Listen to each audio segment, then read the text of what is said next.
Hiru greba orokorretan bezala agerian geratu da gai garela gauzak elkarrekin egiteko begibistan dago.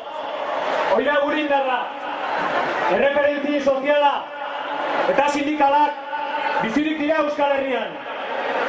Krisi ekonomikoa da. Mobilizazioan, kaleetan, jendea ere kaleratzen. Kalea ateratzeko garaia da.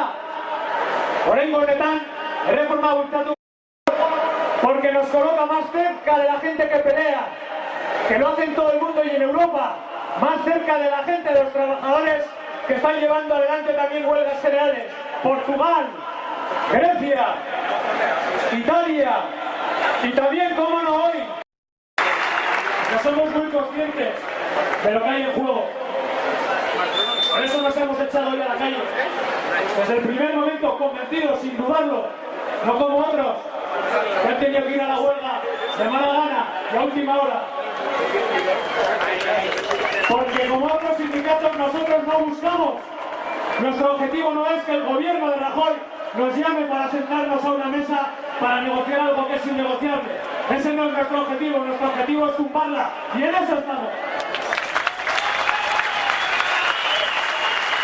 Hemos salido para defender el empleo, para decir que se distribuya la riqueza, para defender los salarios, para decir que se reparta el trabajo reduciendo la jornada y también para recordar la necesidad de financiar la solidaridad social, porque cuando se condena a miles de personas a la marginalidad, un gobierno no puede mirar para otro lado.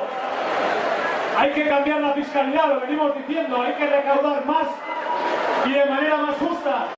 Después una cortada, para después atacar a los débiles, para después llevar adelante los recortes. Por eso el PP mañana va a intentar imponer mediante una ley básica que obliga a hacerlo. Por eso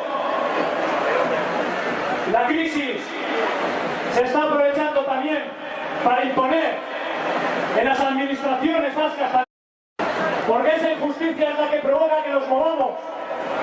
Esa injusticia es la que provoca que nos indignemos, que nos muevan las ganas de vencer tanto sufrimiento. Y todo eso nos recuerda algo importante. Nos recuerda que cuando los de abajo nos movemos, los de arriba se caen, como cayeron en Argentina y como han caído en Islandia. Por vivir, quede bien claro que nos opusimos con toda nuestra fuerza. ¡Hola, Buruko, la Villa! ¡Hola, Buruko,